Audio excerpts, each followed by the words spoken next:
Hello out there. Welcome to Thank You for Coming. Right here on 2MB Studios, live on Twitch. We're on Facebook. We're on YouTube. 2MB Studios. Like, share, subscribe. There's a subscribe button down there. Click it if you haven't already done so. You should be subscribing. My name is Mike. I'm your host. Hello, everyone. We're so happy to have you here. It's Sunday night, which means it's improv night because COVID, we can do improv whenever we want. It's fantastic. So we do it on Sundays here in 2MB Studios with this. I have had 3 cups of coffee, 2MB Studios. Matt, I believe it is behind the scenes. I did have 3 cups of coffee, but right now I'm drinking water from a Starbucks cup. Not a corporate sponsor yet. But if you're speaking about great coffee, let me just take a minute to talk about Red Barn Coffee Roasters. That might be some of the best coffee I've ever had in my life. And the coffee that they make, it's delicious. It has the right amount of nuttiness. If you like nuttiness in your coffee, if you don't, then it doesn't have any nuttiness in it. It's once it touches your lips, it tastes like whatever you want it to taste like. Buy it. It's great coffee. They didn't pay me to say that, but I'll take a free bag of coffee if they want to give me one. I'm excited because I have 2 great guests tonight. If you haven't seen the show, thank you for coming. Then thank you for coming for thank you to coming. The premise of the show is 2 improvisers who've never met join us on the virtual stage. They meet, then they do a scene together. That's it. And then we're going to talk about the scene. We're going to talk about their approach to improv and just interview them and get to know them. You in the chat are going to be a very important part of the show as well. If you have any questions for the actors after the scene, put them in the chat. If you have something you want to say to one of the actors, put it in the chat. We want to hear from you throughout the show. But without further ado, let's get our special guest tonight out on stage. First, from right here in Boston, please welcome Leah Gose. Leah. Hi. Hi, Leah. I said you're in Boston. Are you currently in Boston, or did I make that up? No, I'm here. I'm in Cambridge. Okay, good. Excellent. Leah's from Boston. Very excited to have you here, Leah. Thank you so much for doing the show. Thanks for having me. Of course. And Leah's scene partner tonight, her new friend that she's never met, coming all the way from Bellingham, Washington, on the other side of the country. Please welcome DK Reinemer. Woo! Awesome. Hi. Hey, DK. How are you, bud? Good. I'm good. It's only 4:00 here, so still got the whole day ahead of me. Yeah, you got so many activities you can do. It's wonderful. It's true. it's dark here. It's already 7:00 on the East Coast. So DK, Leah, meet Hi. each other. Hi. Nice to meet you. Oh, awesome. So DK, go ahead, DK. You were gonna say something. Well, I was just say you have a dry erase board in the background. I'm like, cool. This we can Yeah, do. I just realized I might be giving away all my research ideas. Don't look at it. I'm gonna take some notes. Let's see. Paul Leah's research is going to be stolen by everyone watching. Right. So here's how the premise of the show works. I explained it to the audience, but one more time for the both of you. We'll get a location from the audience. So audience out there, go ahead and give us a location. It can be anywhere where 2 people would actually meet. And put that in the Twitch chat. Hi, Michelle Sims. Michelle Sims is saying hi. She's a friend of mine who you might see on the show next week. Spoiler alert. Hello, Allison. So go ahead and get a location. Put it up in the chat. So once we get the location, we'll put you both off screen, put you both back on screen. One of you will say, thank you for coming, and then we'll start our scene. All right? Sweet. All righty. Okay. Oh, lots of great suggestions so far. We've got office, got science lab, a ski lift. Whoa. I think I know which one I'm going to take because it's such an exciting time. We're going with Kentucky Derby. Ha! The Kentucky Derby is going to be our location. Something I know a lot about. So I'm actually surprisingly prepared. Excellent. Okay. Excellent. That's what your notes are in the background. Yes. Everything to know about Secretariat is on the wall behind you. All right. All right. So we're going to be going to the Kentucky Derby. Thank you for coming.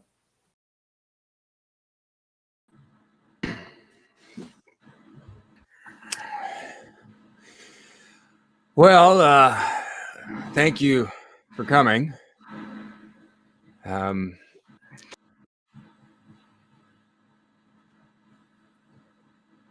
sorry about that.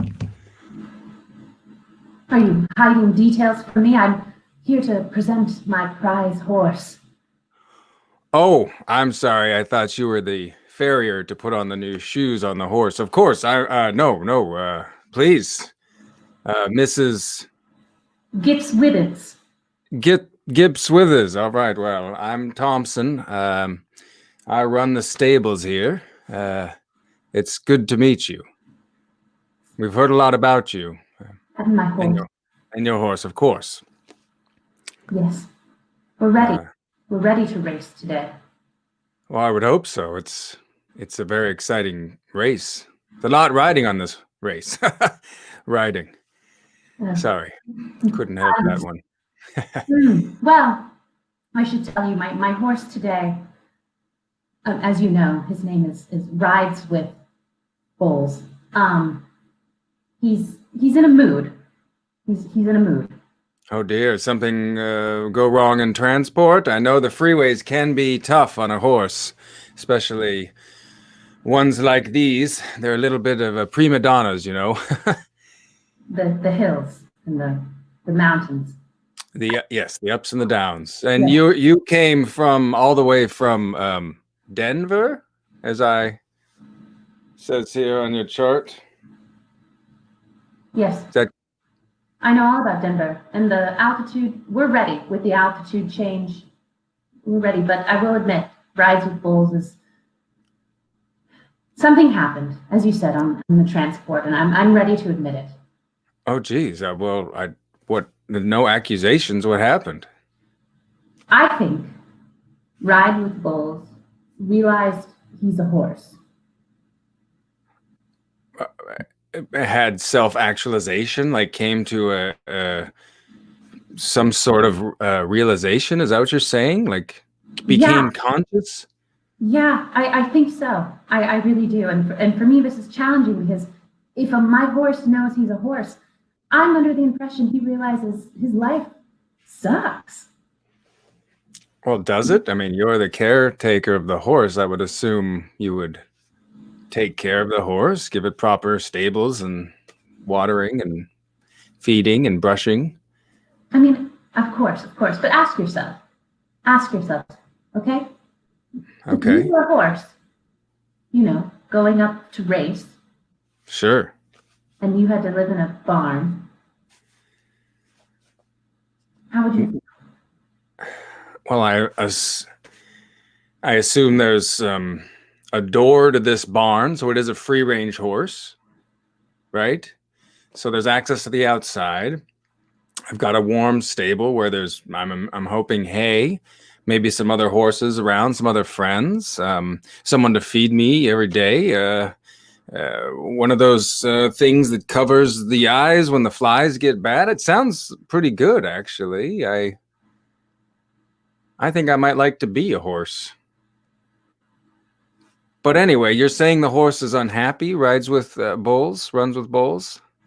I just think he's at a point now where he's having these human reactions to things. That seems like it could be an advantage to you and your horse out on the track. Like maybe the horse will, distract the other horses with some smack talk or something, get in their head a little bit. I mean, this is huge. They might, drop some funny jokes like you have. So thank you.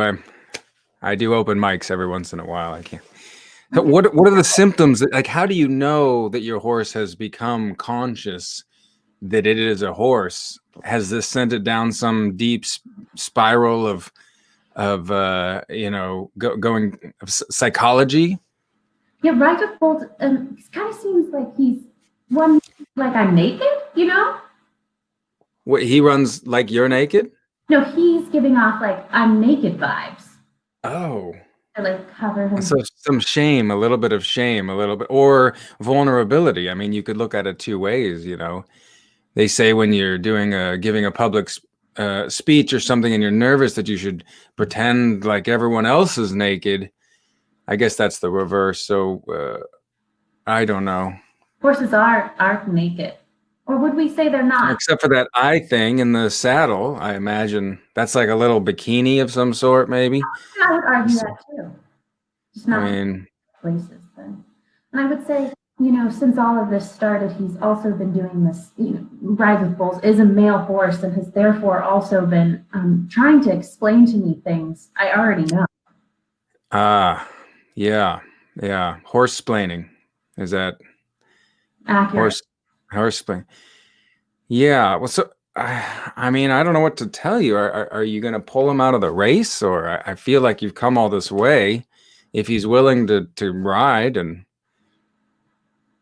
you're really willing to jockey, I'm assuming you're the jockey as well. Of course, I can do that. Well, the other jockey kind of quit because the horse was talking too much smack. Yeah, put him in his head. He was right, and just. Here's my other question: how do you know what is the horse mentally communicate? How are you? Is this just a look in the eyes, or are you what they call a horse whisperer? I don't want to give away my secrets, but I will say it's a look. It's a look, and it's a feeling. I know this is happening. I know. No, I am not saying judging. I'm just trying to get more information because I have to go talk to the Derby commander and comptroller and let them know, update them if we're changing anything. So I just want to be clear: is your horse, gonna talk or do anything? Yeah. Well, why don't you bring in Rides with Bulls and we'll get them set up in a stable. I've got a nice, beautiful stable. This one actually over here has as like a heated floor, and then it's got like towels on the walls that are comfortable that they can rub up against, and a variety of carrots. I think I will bring him in, and you can have that manly discussion that might need to be had. I don't know if I'm, able to do that, but I will. I'm not necessarily qualified for a horse therapist, but I would give it a whirl. If you want me to sit down and have a chat with your horse, I do giving you these vibes. You're giving me understanding, like you can help him. Oh my God, are you okay? I'm so sorry. He was supposed to be. This must be really hard. I'll help you out. Here, have a water. Thanks. Yeah. Gosh, usually a lot of the people who bring their horses have a whole team of 5 or 6 people that handle the horse and the rider and the owner. They're all coming in here, and honestly, this is the most I've talked to anyone who actually seems like they care about the horses. So. Yeah, the Gibbs-Woodens family, we're a small operation, and I'm a little lonely since the Gibbs-Woodens went away, and you're nice. Well, thank you. Maybe before your horse comes in for therapy session, what can you give me any back history about the little horsey? What was he like as a foal? Foal? Foal. I was curious. I would take him to classes. We'd ride with children and horse classes. How would he do in the class? Is he social at all with the other kids, or didn't give too many? Just fun enough. Yeah. Of course, but I mean, he didn't have your poise or your comfort. Well, I mean, I thank you. I wouldn't expect a horse to have that, but I appreciate the comparison. Well, what about you? When how long have you been working with the horse? Any problems? 5 years, no problems. But now he's just aware of being a male horse. And I'm gonna ask a question, and this is I don't want to assume, or I don't want to put you on the spot, but I'm ready. Has this horse been fixed, castrated, balls removed, unstudded? I think is another term they use in the East. I'm out of synonyms, but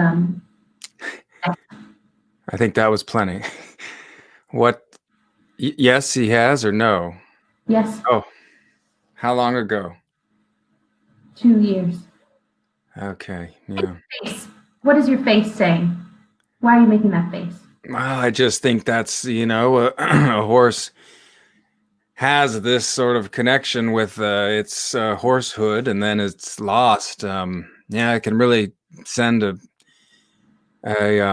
horse down a deep depression, state of depression. I'm not against it. But if people want to do what they want to do, I don't think a racing horse should be denutted. I did the wrong thing. No, it's common. It's very common. Well, Another water? yeah, here you go. Thanks. Look, do you want a towel? Here's a towel. Yeah, I'll take one. Thank you. Okay. I'm so sorry. I think we shouldn't race today, but You want us to call off the entire derby just for your horse who's having a midlife crisis because he got his nuts chopped off? I mean, when you put it like that. I'll talk to the comptroller. You will? Yeah, of course. We can maybe delay it for a day. There's only A day? 70,000 people here. Look, we need to do this race. It's the only income Kentucky really has. It's this is our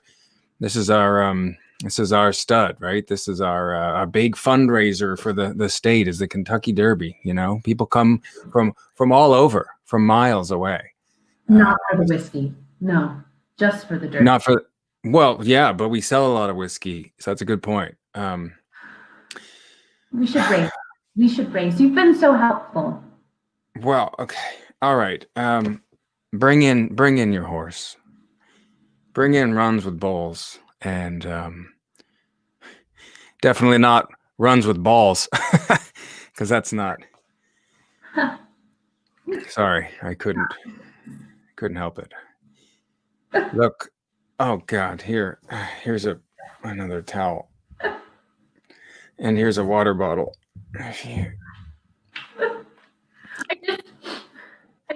I don't need another man to explain things to me, but I mean, if you want to grab a drink later, Wow, I mean, I'm flattered. I feel like that's putting the cart before the horse there a little bit. I mean, we have to still, but I feel something if that's what you're saying. I want to get to know you more. Can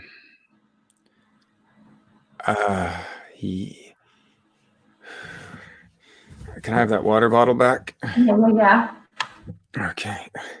I mean, now that my horse is out of it, out of balls and out of the future. We got to get your horse together. I mean, if it's a midlife crisis this horse is going through, then there's definitely something we can do. Okay, so I mean, you're telling me this horse is explaining things through the eyes, around the eye covers. Did it like happen to acquire anything lavish, like a Camaro or a motorcycle type thing? Any sort of? Did you get a giant a wagon, real decked out or anything? Yeah, the rims turn inside of the. Yeah. It's like my ride. That is, yeah. Probably been hanging out with all the young fillies, huh? Oh God, yeah. Yeah. Yeah, that sounds like a serious midlife crisis. I can talk to him, but he might be lost, Forever? No, just until he comes back. The midlife crisis, they go out kind of on a walkabout, in a sense, and they have to go out in the field and find themselves before they can ever come back. So what does that look like? It looks like you making sure you have a big bowl of grain and carrots waiting for him when he gets back, but you can't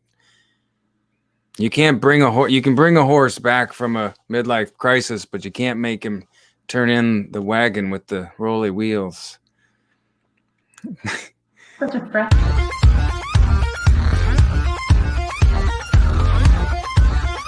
I wow. was waiting for some variation of you can lead a horse to water, but you can't make it drink. I knew it was coming, and I'm like, oh, that's going to be our button. That's going to be our button. Wow. Oh, Yay. yeah. As 2MB said, that old chestnut.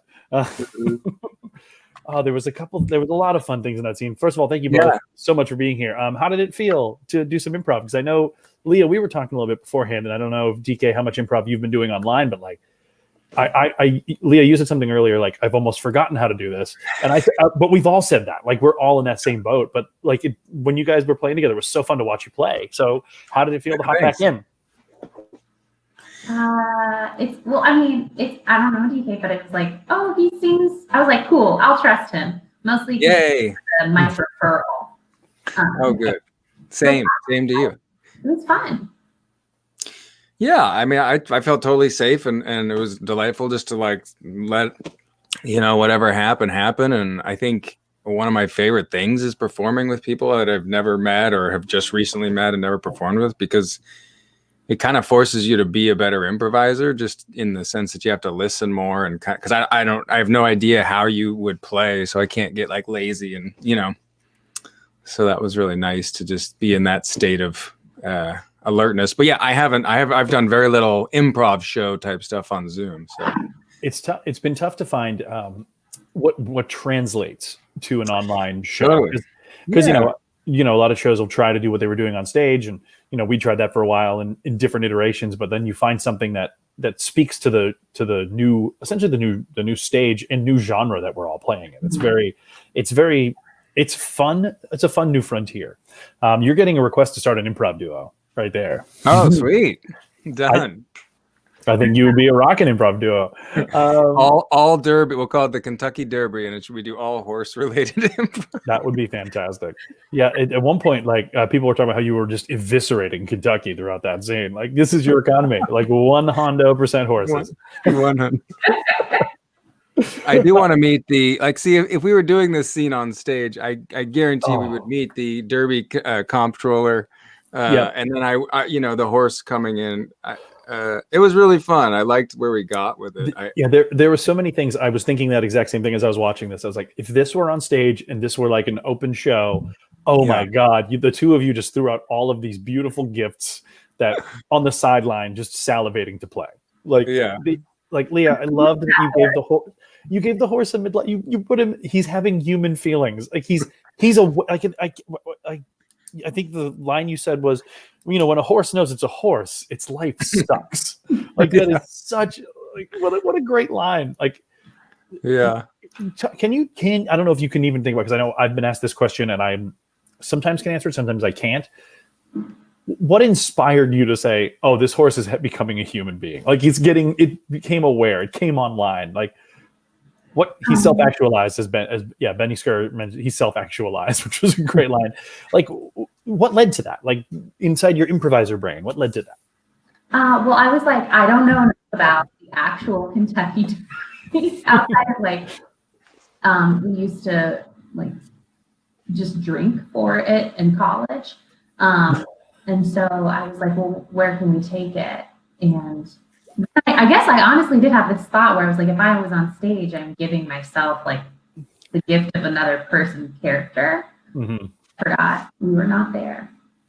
No, and it took a lot. And it's just in your mind, in the sense of if you can let a horse self-actualize, then you can take it somewhere you might not have gone before.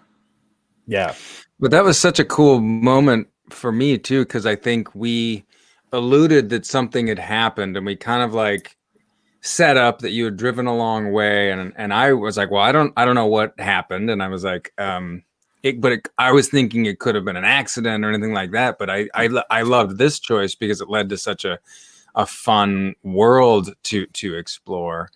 So that was really neat to discover that. DK, earlier in the scene, when you asked Leah if she was, did you say a farrier? Someone who puts the shoes on the horse? Is that an actual term? Yeah, farriers is they reshoe horses. Put the horseshoes on. I like that. They reshoe the horse. You get the old ding ding. That's a farrier. You said that phrase, and I was like, I've never heard that word, so I had to write it down. How did you spell it? Because I'm not actually sure. I spelled it. I spelled it like terriers. Ferriers. Oh, yeah. Maybe someone in the chat can confirm. That would be great. Yeah. Are there any farriers watching the show who are deeply offended by that scene? Also, so just a question that kind of came up as we were just talking about creating that world. There's all sorts of different forms of improv. There's short form, long form, mono scenes like we're doing here. Obviously, if this were on stage, like we've already said, if this was on stage, we're already like tagging out and running that horse through a game world of like, let's see that horse being human in other places. What are your thoughts, both of you, in terms of like doing mono scenes, like that kind of thing? And like, so you build this world and you don't necessarily get to go play with the ideas, at least in that sense. You play with them in a different sense. Do you have a feeling one way or the other on mono scenes versus more open, multi-character, multi-location scenes?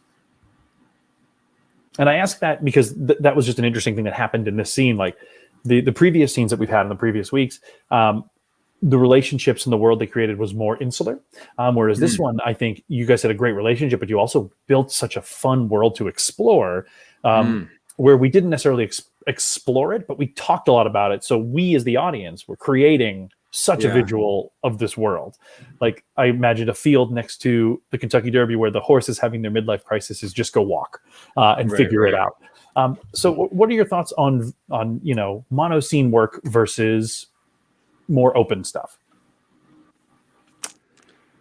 Well, I mean, for me, I came up, I kind of started doing more short form, and then we would do kind of montage heralds. And they, so that I think I came from much more fast paced kind of world on stage. And one thing that doesn't happen a lot in those kinds of shows is we don't really get a bite into things and sit in them for very long, which I think we did nicely here. I really enjoyed it. And you don't get moments because I think this scene would have been tagged out really quickly and we would have gone somewhere totally else. And we might not have even gotten to the horse's midlife crisis, right? Because we're like, got to go see the comptroller or something. So I love that about long form or sort of mono scenes where you're really forced to stew in it and make it work just in this little world. And like you said, still keeping it interesting. And I definitely had those moments where I was like, shit, I feel like I want to go move. And also being on Zoom, right? And you're across the country and we're in this little box. I'm like, I'm usually a pretty physical improviser. So being able to like go over and grab a thing and like I'm shoveling while we're talking or something is my inclination. So I don't know. I really like the constraint because it forces us to just sit in things and like discover stuff in a patient way, which was cool. Yeah, I would say I think like DK had a similar experience of like how I got into improv and I've done more the long form. We're like really taking from like whatever, if it's like a living room, just really building from something and extending onward. So I would have left that place at some point or wanted to come in. But what in my mind, and this might be like a sociologist in me, deep character, I had like, I forgot to give him a name or if you gave one, but in my head I was like, this is Stan. And I'm like, as we're going through it, Stan at first is just like the guy with the clipboard putting together the thing. But as the scene goes on, because it's this mono scene, Stan in my mind becomes like a sensitive thinker and like to talk to you more, and like he just does this to make money but really enjoys like his bee colony on his like I don't know. So all of a sudden with this mono scene, it's like people, and I think we could do this in everyday life, but the people who we're doing the scene with become more three-dimensional, and I really like that aspect. So it was kind of fun when I apply that in real life too. That's very cool. Yeah, because you're right. That kind of character in a more open show, the guy holding the clipboard says, "Oh, you're here to bring your horse? Great." That guy becomes just a side character that we don't learn about. But now, because this scene went on, both of these characters got so fleshed out, and we learned so much more about them, which was a lot of fun. Yeah, I think Stan, was that what you said? I think I said I'm Mr. Thompson. Oh yeah, you're at one point, or I'm Thompson. I don't remember, but it's Stan Thompson now. Stan whatever. Thompson. And Stan. Leah, I think your name was Gips Withers. Gips Withers. I wanted to say it again, but I was like, I could not remember. I said it, I was like, that was not kind to anyone. On a Zoom, the audio is like, I was like, oh no. I did really enjoy our little water bottle game, and that was kind of a fun thing, pattern that we kind of bit into. And the water bottle was, I think you both at one point showed the water bottles because you were drinking, but then the towel, we didn't know that Leah had a towel. Like, I love that. You threw it out there, and if only, like, it was great. It was like, oh, she's got something. Yes. It's so exciting to see that kind of work. The third thing I was gonna be like, here, write this down, and be like, oh, yeah, sure. Yeah, exactly. Yeah, I think fun.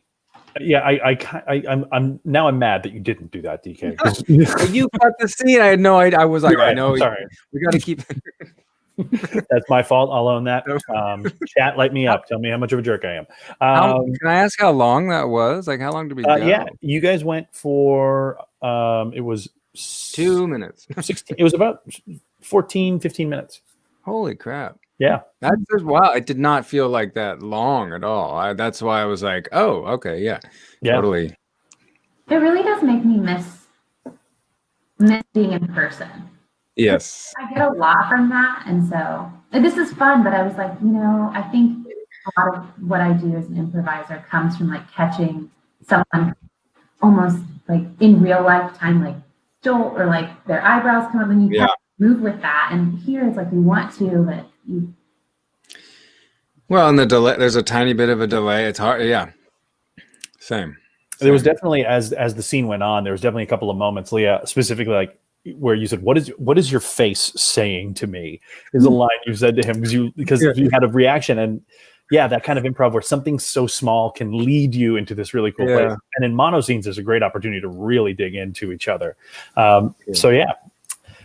So I would love to do a scene with the two of you right now. The three of us will do a scene. Again, it'll be a mono scene. It won't be 15 minutes. It might be. Who knows? It might go all night. We're just not going to stop. All night long. As long as we don't play it, we can sing it. We don't have the music. Is that true? I think so. The lyrics, I think as long as you don't play it, I think you're fine. If you sing all night long, all night, I think you're fine. All night. Don't give me that challenge because I'll rise to the occasion. Well, I was wondering that if like someone's so good that they sound exactly like it, would it flag? YouTube's like, no, out. I'll save it then. I won't do it this time. I don't want to get anyone in trouble. There's a lot on the line. There will be Studios appreciates that. Yeah. It'll be too little bread after they get flagged. Hey, boom. All right. So we are going to need another location. There was one that was said earlier that I wanted to take, but hey. Sorry. I was going to take a different location, but someone said Arby's, and I'm like, yeah, let's do that. So Arby's. The other David Thomas wants us to go to Arby's, so we're going to go to Arby's. We'll take us off screen, pop us back on. We don't have to say thank you for coming to start the scene, but Arby's is our location.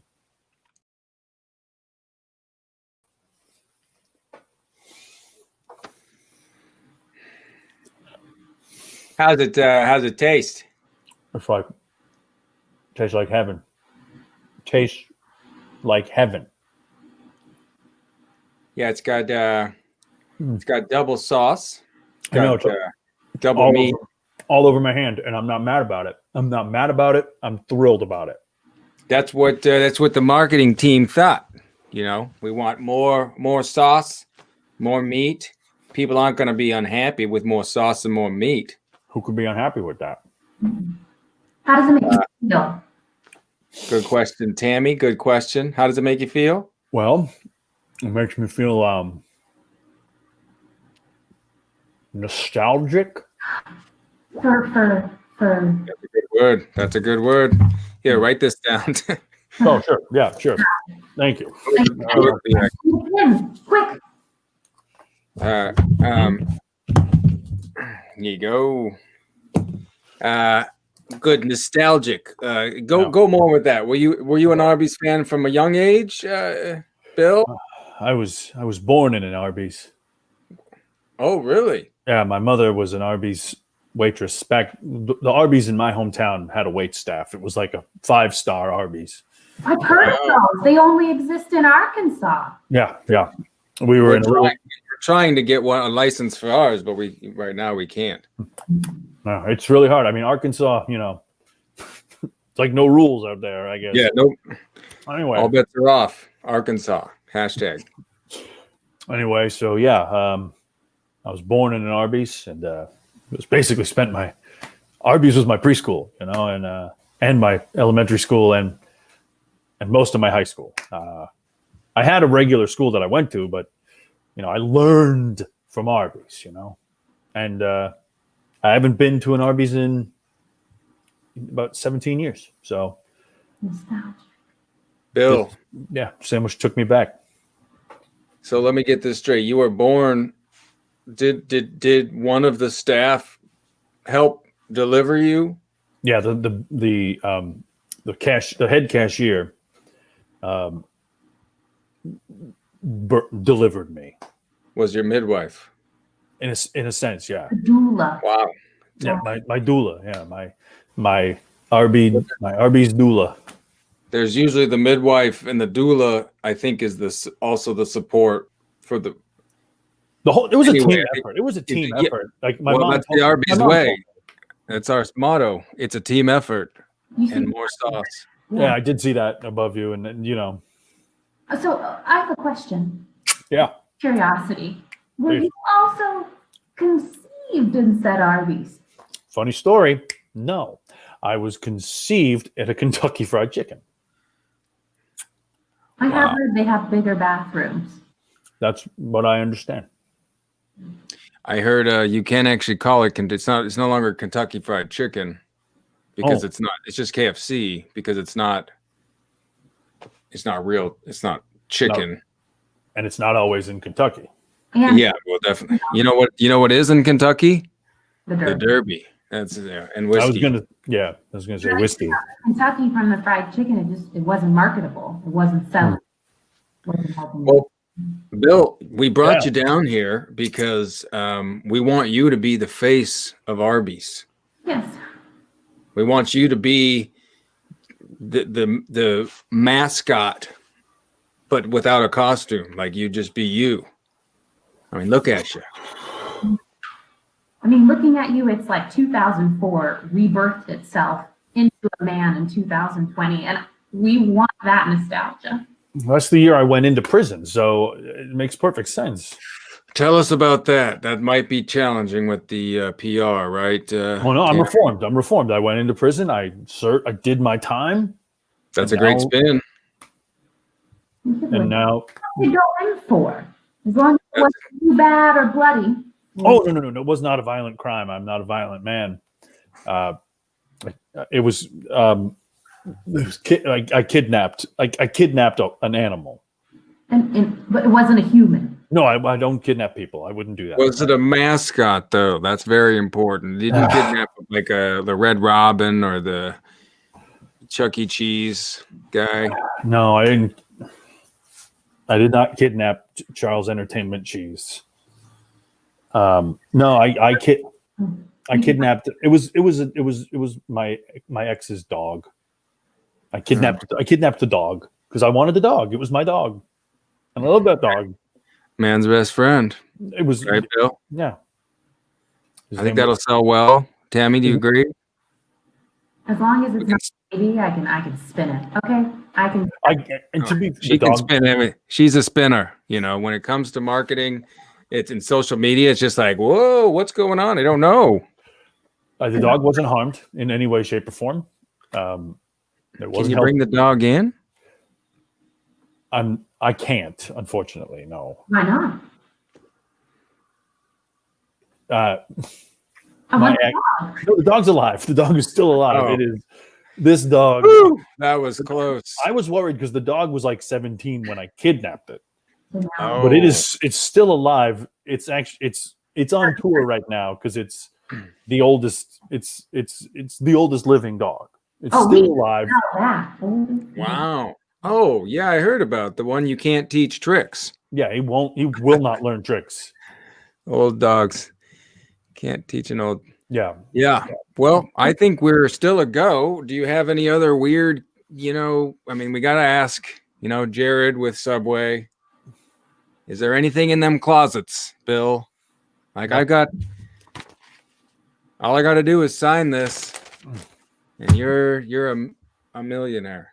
Oh, Please, for the sake of actual reality, subtract $500,000 from that millionaire statement over the course of 25 years. Yeah. Wait. She's a stickler with the numbers. Wait a minute. So I'm not going to be a millionaire? If you counted the number of pennies you had from the amount of money you'd make over the course of 25 years, you'd be a millionaire if you counted the pennies. I'm not Good Will Hunting. I don't know what you just said.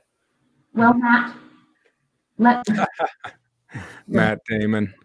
Hey, all I got to say, Bill, is how about them apples? You've got them. You will have money. I don't understand that reference. What do you mean about apples? That's from Good Will Hunting. I've never seen it. I just know it's about math. Look, I know it's a math movie. That's all I know. It's a math movie. Whoa, here. Have another Arby's double. We're calling it the Bill. Ooh. Yeah. Because we got the meats. Double meat. Double. Even if I'm saying that, that would be really helpful to our campaign as well. What do you want me to say? Simon has been working on it too. It's just, like we got the meats, but it sounds better. We got the meats. Yeah, give it a try. We got the meats. We got the meats. Oh my gosh. Simon, we did it right. Wow. We found them. Wow. I always felt, because we had one TV channel in prison, and there was your old commercials where you'd say, "We got the meats," and I always thought the emphasis was on the wrong word. Oh, yeah. No, you're right. It gave me a little flutter, and it's not from like a corroded artery from eating too much Arby's. It's a flutter. It's just like a feeling. Oh, wow. Well, even though I'm not going to be a millionaire, I'm in. Let's do this. There's no more skeletons in my closet. I am ready to sign on the dotted line and become the spokes mascot for Arby's. I'm ready. I need you to clarify the statement you just said. There are no more skeletons in my closet. Nope, there's no more skeletons other than the ones we haven't gone over yet. What I did want to follow up, your parents, you were born in an Arby's, but where's your mom now? Mm. And maybe your dad? And the dude. Well, I don't know where the doula is, because she was the head cashier at the time, so I don't know where they wound up. But my mom is currently working. You said you went to school there, elementary, and I spent a lot of time there. Yeah, that's where I learned. You don't know what happened to the doula? That's what my concern really is. This head cashier seemed to have a lot of potential. I think she went on to bigger and better things. She worked at the Winn-Dixie after that. I know that much. She was at the Winn-Dixie for a long time, and then I don't know. I lost track of her after she became the customer service rep for Winn-Dixie. And my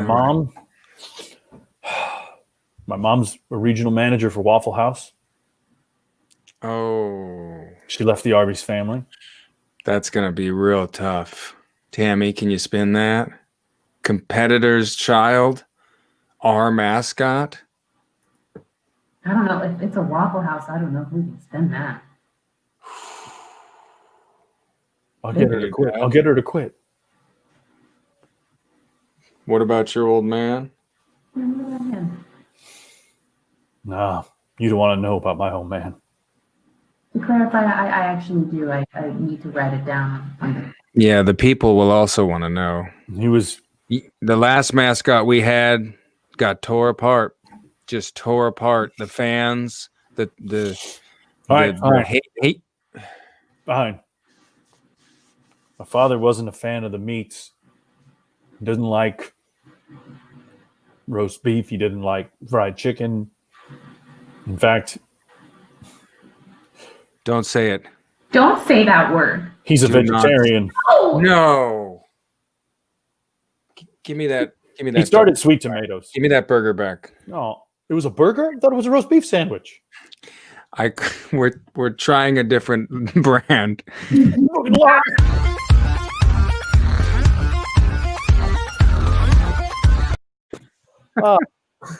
Busted. I'm the doula.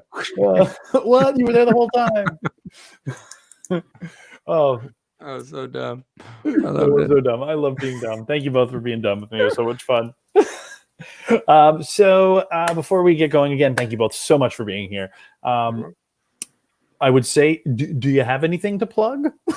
Either of you? What's going on in your life? Actually, from this actually is nothing to plug. Well, I just really want to share this fact about Please. Waffle House. Waffle houses are actually like used in the South, particularly where they are, as a way to measure the severity of weather. So if a Waffle House is closed, the government will be like, the weather is actually really bad, so we should take that into account. So like FEMA even keeps track of whether or not Waffle Houses are open. So they've got their waffle app on. That's amazing. That's a category, Waffle 5. I just want to say that that's what I'm plugging. If you need to know if the weather is really bad, check and see if your local Waffle House is open. And if your local Waffle House is closed, GTFO. Get out of town. That is great. That's a great barometer. Yeah. How about you, DK? Anything you'd like to plug or knowledge you'd like to share? No, I think just the social medias at DK Reinemer, and then I have a Patreon page, so dkreinemer.patreon/ or no, patreon.com/DK Reinemer. Anyway, I don't but I make fun, dumb little videos and stuff like that, and people can jump on there and see some stuff. Yeah. Thank you again both so much for coming. Next week, right here, a little bit of teaser. I said it earlier. We're going to have two very special guests. Michelle Sims, who is currently based out in Los Angeles. And we are going to have from Boston, Erin Maybe joining the show. So Erin Maybe and Michelle Sims, it's going to be a wild show. Nice. Please come check it out. And like and share and subscribe for 2MB Studios. They have shows 7 days a week. Lots of great, amazing content coming out of 2MB Studios. So like, share, and subscribe. Thank you all for being here. Thank you for coming. Thank